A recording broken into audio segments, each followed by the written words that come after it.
Kerala Blasters അടച്ചുപൂട്ടാൻ പോകുന്നു. അതാണല്ലോ ഇപ്പോഴത്തെ നമ്മുടെ മാധ്യമങ്ങളുടെ ആഘോഷം. അവരാഘോഷിക്കട്ടെ. അപ്പോ നമ്മുടെ മാധ്യമങ്ങൾ പറയുന്നത് ബ്ലാസ്റ്റേഴ്സ് കടുത്ത സാമ്പത്തിക പ്രതിസന്ധി നേരിടുന്നു എന്നുള്ളതാണ്. അത് കാരണമാണ് അടച്ചുപൂട്ടുന്നത് എന്നാണ്. നമ്മൾ മുമ്പ് ഒരു വീഡിയോയിൽ പറഞ്ഞതുപോലെ ഇന്ത്യയിലെ എല്ലാ ക്ലബ്ബുകളും സാമ്പത്തിക പ്രതിസന്ധി അനുഭവിക്കുന്നുണ്ട് എന്നുള്ള കാര്യം നമുക്കറിയാം. അപ്പോൾ അത് വെച്ച് നോക്കുമ്പോൾ എല്ലാ ക്ലബ്ബുകളും പൂട്ടിയതിനു ശേഷം ഏറ്റവും അവസാനം പൂട്ടേണ്ട ക്ലബ്ബ് ബ്ലാസ്റ്റേഴ്സ് ആണ് എന്നുള്ളത് ചോറുണ്ടെന്ന എല്ലാവർക്കും മനസ്സിലാവുന്ന കാര്യമാണ്. സത്യം പറഞ്ഞാൽ ഇതെന്തോ ഒരു പൊറാട്ട നാടകമാണ്.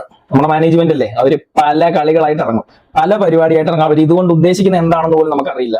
അതായത് ഇതുവരെ ഒരു പോസിറ്റീവ് കാര്യങ്ങൾ പോലും നമ്മുടെ ബോയ്ക്കോട്ടിനെ സംബന്ധിച്ചിട്ടോ അല്ലെങ്കിൽ ഫാൻസും നമ്മുടെ മാനേജ്മെന്റും തമ്മിലുള്ള പ്രശ്നങ്ങൾ എന്താണ് എന്നുള്ള ഒരു ബോധവൽക്കരണം എന്ന രീതിയിൽ പോലും ഒരു ചർച്ചകൾ പോലും വെക്കാതിരുന്ന ഓരോ മാധ്യമങ്ങളും ഇന്ന് ഇറങ്ങി വന്നിട്ട് ഇങ്ങനെ ഒരു നെഗറ്റീവ് ന്യൂസ് ആഘോഷിക്കുന്നുണ്ടെങ്കിൽ അതിന്റെ പിന്നിൽ എന്തോ ഒരു സംഗതി ഉണ്ട് എന്നുള്ളതാണ്.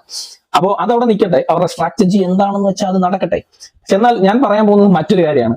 ഒരു ഫുട്ബോൾ ക്ലബിനെ സംബന്ധിച്ചിട്ട് അവർക്ക് ഓഡിയൻസ് ഇല്ലാതെ വരുമ്പോഴാണ് ആ ക്ലബിന്റെ ഒരു സാമ്പത്തിക നഷ്ടമല്ല, ആ ക്ലബ്ബ് കൂപ്പുകുത്തി താഴേക്ക് വീഴുന്നത് എന്നാണ് എനിക്കറിയാവുന്ന കാര്യം. സോ ബ്ലാസ്റ്റേഴ്സിനെ സംബന്ധിച്ചിട്ട് അങ്ങനെ ഒരു പ്രശ്നം ഇവിടെ ഇല്ല. നമ്മൾ നോക്കുക, ഹൈദരാബാദ് FC അവര് ഒരു ISL കിരീടമുള്ള ക്ലബ്ബായിരുന്നു. സോ അവര് ഓഡിയൻസ് ഇല്ലാത്തതിന്റെ പേരിലാണ് അവർ അവിടുന്ന് ക്ലബ്ബ് ഡൽഹിയിലേക്ക് കൊണ്ടുവരിക്കുന്നത്. ഇനി ഡൽഹിയിൽ എന്ത് സംഭവിക്കും എന്നുള്ളത് നമുക്ക് കണ്ടറിയാം. അപ്പോ ബ്ലാസ്റ്റേഴ്സിന് അങ്ങനെ ഒരു അവസ്ഥ ഇവിടെ ഉണ്ടോ? ഇവിടെ ഓഡിയൻസ് ഇല്ലേ? ഇവിടെ ടിക്കറ്റ് റവന്യൂ ജനറേറ്റ് ചെയ്യാൻ കഴിയും. അതേപോലെ ഇത്രയും ആരാധകർ സ്ഥിരമായി സ്റ്റേഡിയത്തിൽ വരുന്നത് കൊണ്ടും അല്ല നല്ല വ്യൂവർഷിപ്പ് ഉള്ളത് കൊണ്ടും ഒക്കെ ബ്ലാസ്റ്റേഴ്സിന് സ്പോൺസേഴ്സിന് ഒന്നും കിട്ടാൻ യാതൊരു പ്രയാസവുമില്ല.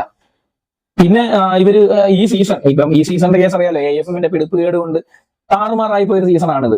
അപ്പോ ഈ സീസണിൽ മാക്സിമം അവര് നഷ്ടമുണ്ടാവാതിരിക്കാനുള്ള പരിപാടികളെല്ലാം ചെയ്തു. നമ്മുടെ അഡ്രിയാൻ ലൂണെ അടക്കമുള്ള നമ്മുടെ പ്ലേയേഴ്സിനെ അവര് ലോണിലും അല്ലാതെയും ഒക്കെ ആയിട്ട് കൊടുത്തു.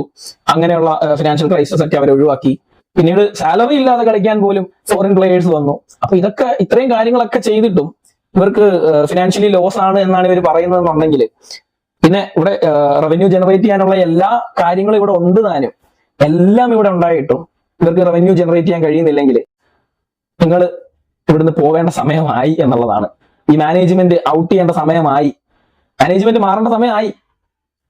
ഞാൻ ആദ്യം വിചാരിച്ച് നിങ്ങൾക്ക് അറിയാത്തതായിട്ട് ഈ ഒരു ടീം ബിൽഡ് ചെയ്യുന്ന കാര്യം, അല്ലെങ്കിൽ പ്ലേയേഴ്സിനെ നിലനിർത്തുക, നല്ല പ്ലേയേഴ്സിനെ സൈൻ ചെയ്യുക, അങ്ങനെ ഫുട്ബോൾ സംബന്ധമായിട്ടുള്ള കാര്യങ്ങളാണ് നിങ്ങൾക്ക് അറിയാത്തതെന്നാണ് ഞാൻ ഇത്ര നാൾ വിശ്വസിച്ചിരുന്നത്. പക്ഷെ ഇപ്പൊ മനസ്സിലായി നിങ്ങൾക്ക് ബിസിനസ് ചെയ്യാനും അറിയില്ല. ഇതുപോലെ ഒരു ടീമിനെ, ഇത്രയും ആരാധക പിന്തുണയുള്ള ഒരു ടീമിനെ നിങ്ങളുടെ കയ്യിൽ കിട്ടിയിട്ട് നിങ്ങൾക്ക് ഫിനാൻഷ്യൽ ക്രൈസിസ് ആണെന്ന് പറയുന്നത് പോലെ ഇത്രയും നാണക്കേട് മറ്റൊന്നുമില്ല. സോ നിങ്ങൾക്ക് ബിസിനസ് ചെയ്യാൻ അറിയില്ല. സോ നിങ്ങൾ ഇട്ടിട്ട് പോവുക എന്നുള്ളതാണ്. പിന്നെ ടീം അങ്ങ് ഷട്ട് ഡൗൺ ചെയ്യാനുള്ള അധികാരമൊന്നും നിങ്ങൾക്കില്ല. നിങ്ങൾ വേണം നിങ്ങളുടെ മാഗ്നം സ്പോർട്സ് പോയി ഷട്ട് ഡൗൺ ചെയ്യും. അല്ലാതെ ബ്ലാസ്റ്റേഴ്സ് ഷട്ട് ഡൗൺ ചെയ്യേണ്ട ആവശ്യമില്ല. ഇവിടെ വേറെ ഓണേഴ്സ് വരും, വേറെ ഓണേഴ്സ് വന്നേക്കാം. സോ അവർ നോക്കിക്കോളും. പുതിയ ഓണർ ആരെങ്കിലും വരികയാണെങ്കിൽ അവർ നോക്കിക്കോളും. നിങ്ങൾ ആരെങ്കിലും അപ്രോച്ച് ചെയ്തിട്ടുണ്ടോ എന്ന് നമുക്കറിയില്ല. സോ വേണമെങ്കിൽ ഞങ്ങൾ ആരാധക കൂട്ടം തന്നെ വേണമെങ്കിൽ ഒരു ക്യാമ്പയിനിങ് സ്റ്റാർട്ട് ചെയ്യാം. പുതിയ ഓണേഴ്സിനെ ഞങ്ങളുടെ ക്ലബിന് വേണ്ടിയിട്ട് ഞങ്ങൾ ഒരു പുതിയ ഓണറെ നോക്കുന്നു. ബിസിനസ് ചെയ്യാൻ അറിയാവുന്ന അല്ലെങ്കിൽ ക്ലബ്ബ് നോക്കാൻ അറിയാവുന്ന ഒരു ഓണറെ ഞങ്ങൾ നോക്കുന്നുണ്ട്. പിന്നെ ഞങ്ങൾ ഓഫർ ചെയ്യുന്നത് ഇത്രയും വലിയൊരു ആരാധക കൂട്ടത്തിന്റെ പിന്തുണയാണ് എന്ന് പറഞ്ഞുകൊണ്ട് വേണമെങ്കിൽ നമുക്കൊരു ക്യാമ്പയിനിങ് വേണമെങ്കിൽ നടത്താം. നമ്മൾ ബ്ലാസ്റ്റേഴ്സിന്റെ ആരാധക കൂട്ടത്തെ സംബന്ധിച്ചിട്ട് ഒരു ഓണറെ കണ്ടെത്തുക എന്ന് പറയുന്നതൊന്നും വലിയ പാടുള്ള കാര്യമൊന്നുമല്ല. സോ നിങ്ങൾക്ക് ബിസിനസ് ചെയ്യാൻ അപ്പോൾ അറിയില്ല, നിങ്ങൾ തന്നെ സമ്മതിച്ചിരിക്കുന്നു. ഇത്രയും ഓപ്പർച്യൂണിറ്റി ഉള്ള ഒരു ക്ലബിൽ നിങ്ങൾക്ക് ഫിനാൻഷ്യൽ ക്രൈസിസ് ആണെങ്കിൽ ഇട്ടിട്ട് പോ.